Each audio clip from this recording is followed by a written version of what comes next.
Hey, y'all know what I do? No talking. Let's get right into it. No talking. Let's go. And then one on Abrego Garcia, please. The administration is reportedly inquiring about his return. Is that to check a box for compliance, or does President Trump want him back on U.S. soil, or both? So, as Secretary Rubio said yesterday in the cabinet meeting, this administration is not going to publicly discuss the inside details of our foreign policy and negotiations with a foreign country. But you tell everything else. I don't know, man. It's like some things we're going to talk about, some things we're not going to talk about, which they have to be. There has to be some kind of consistency, man. There has to be some kind of consistency, man. Like, there's no consistency with this administration at all, man. And in particular, we are not going to allow a district court judge to try to become the Secretary of State. Secretary Rubio is the one who, under his leadership and direction at the State Department, is managing the day-to-day relationship with El Salvador. Let's just take a moment, number one, to express our gratitude to El Salvador for agreeing to take some of the most dangerous terrorists off of America's streets and to put them into a safe environment where they cannot continue to engage in acts of terrorism or coordination with the Maduro regime. You may have seen recently an FBI assessment that was unclassified that said that the Maduro regime is using and planning to use trained Iraqi terrorists to carry out assassination plots on American soil. Now, very few in this room covered that. I'll let you all ask yourselves why you didn't cover it and why your editors didn't assign that story to you. Something I think you should think about on your own. But this is a earth-shattering piece of news. The Biden administration imported the terrorist army that our own FBI assesses is planning assassination strikes. Stop bringing up. I'm getting so sick. This is why I can't watch Fox News. I can't watch Fox News as a conservative. Stop bringing up Biden. Like, this is literally, like, I've only been here for 30 years, right? This is the first president where it's a consistency I'm hearing about the past administration more than I'm hearing about his own administration. Like, literally, presidents do discuss what other administrations do, but this is like, there is no accountability. Like, no, this is your problem now. You deal with your problem. Like, it's not about what Biden did. What are you going to do about this person that was deported and could have possibly been deported illegally in the wrong? And how are you going to help this person get his life back if you did mess this up? If you messed this up, just admit you fucked things up, man. That's the thing about being a leader. If you messed it up, just admit you messed it up. We see this, the fucking Photoshop on the hands. It didn't say MS-13. Is he an MS-13 gang member? Is he not? If he is not, are you going to do the processes to get him back here? Because that was unfair. And if he needs to be legally deported, then he needs to be legally deported, but he has to see a judge.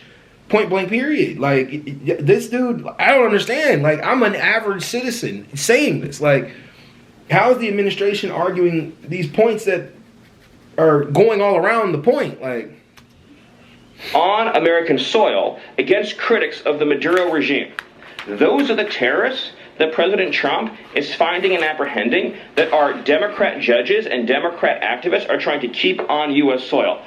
Train de Aragua has the same legal status as Al-Qaeda and ISIS. MS-13 has the same legal status as Al-Qaeda and ISIS. These are foreign terrorists operating on our soil.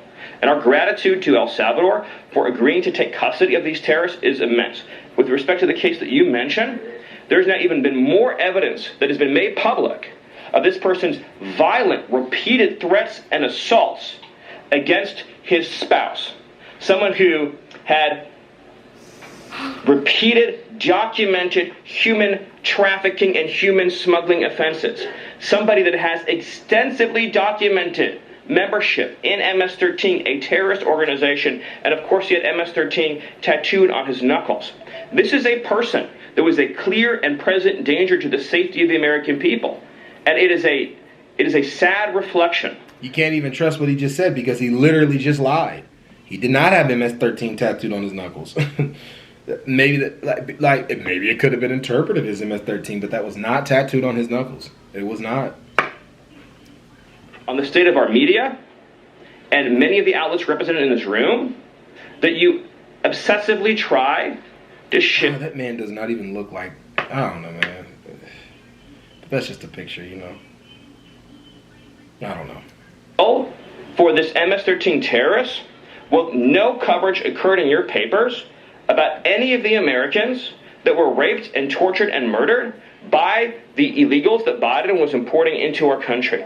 You know, you talk about due process. Because that's not the conversation. I hope you guys know this is gaslighting and red herring at its finest. That's not the conversation. The conversation is, did you deport a man that should not have been deported? None of the 200 people should have been deported in the first place. They all should have went through due process. And you guys are not putting forth any evidence. You're just telling us shit. Like, oh, these people were criminals. These people were this. They did this. They did that. They did this. They did that.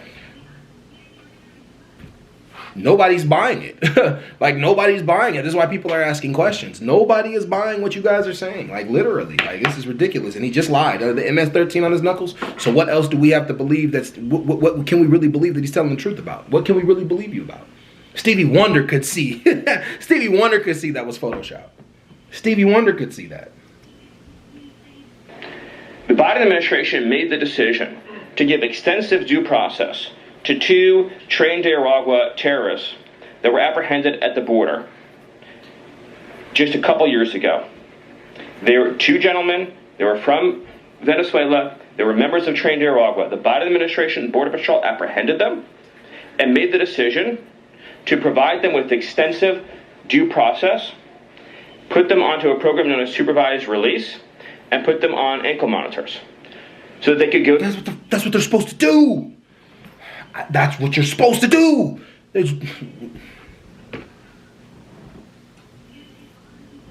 To a lengthy legal judicial determination as to whether these legal aliens who had just set foot on U.S. soil might want to live in the United States for the rest of their lives. What was the result of that decision? What was the result of that choice that was made? Those 2 men kidnapped a young girl named Jocelyn Ungary from her family. They beat her, they sexually assaulted her, they tortured her, they stripped her, they murdered her, and they dumped her body. That is what the Biden administration's policy was. I want you guys to understand, in World War II, I'm getting ready to do this. In World War II, the Reichstag was burned by a Jew, right? It was burned by a Jew, right?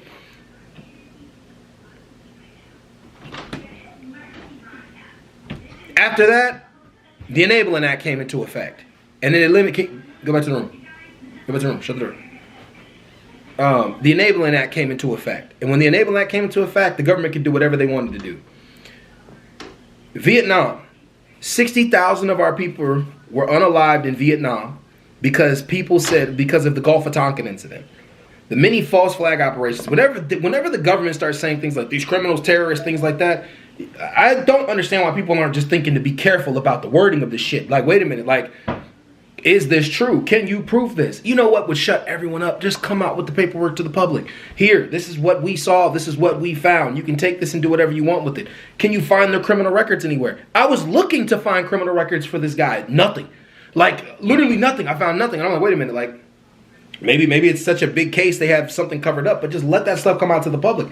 Don't sit up here and just, oh, this, and this scenario. And yeah, there's always going to be a fuck up scenario when it comes to immigrants, but 99% of immigrants that come to this country are they're not criminals. They're not criminals. Like, the way he's painting it out, what the danger and what they don't understand is that it makes everybody think that the rest of the immigrants that are coming in are criminals. That's what they're thinking. Like, people aren't able to do the due diligence in what he's saying. That's why it's so irritating. Now, what happened to that girl? That's wrong. Don't get it twisted. Both of those men needed to be deported. But what Biden did wasn't wrong fully. He went through a due process. That's what you're supposed to do. Go through a due process before you go through an executive just can't enact laws. Like, Thomas Sowell just said it. They have to, like, the judge have to interpret it. The legislative branch makes laws. The executive carries out the law, and then the judicial branch interprets it. This is frustrating.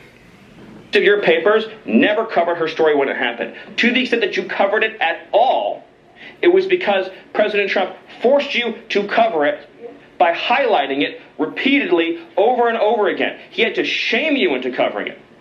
And each and every one of you that sides over and over again with these MS-13 terrorists To the extent that you have the financial means to do so, you all choose to live in condos or homes or houses as far away from these kinds of gangbangers as you possibly can. If I offered any one of you a rent-free home with no taxes to pay in any of these gang neighborhoods, and I said your neighbors are MS-13 terrorists or Mexican mafia or Sinaloa cartel or Tren de Aragua, I couldn't pay you to live there.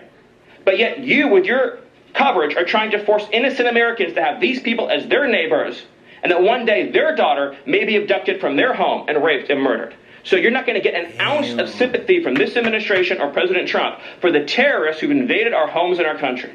I'm Steve Ducey. That's how they're going to paint it out all the way to the fullest. Not well, like how he said, now they ignored parts. You're ignoring the part that 99% of the Hispanic immigrants that come into this country aren't violent at all, aren't criminals at all. They just want a better life.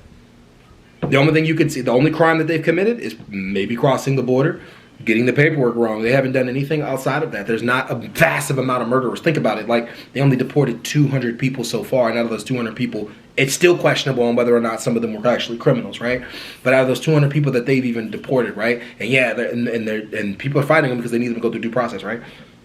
Why aren't we seeing millions of people leaving the country? The way they're painting it out is that we're getting invaded by people, and all these people are criminals and crazy people coming in, and it's like, I don't know, man. It's definitely like this administration is doing a whole lot of damage on, I think, the morale of the not the morale, but the I don't know, man. It's dividing us so much. This administration is dividing us so much that I don't know how we're gonna come back from it.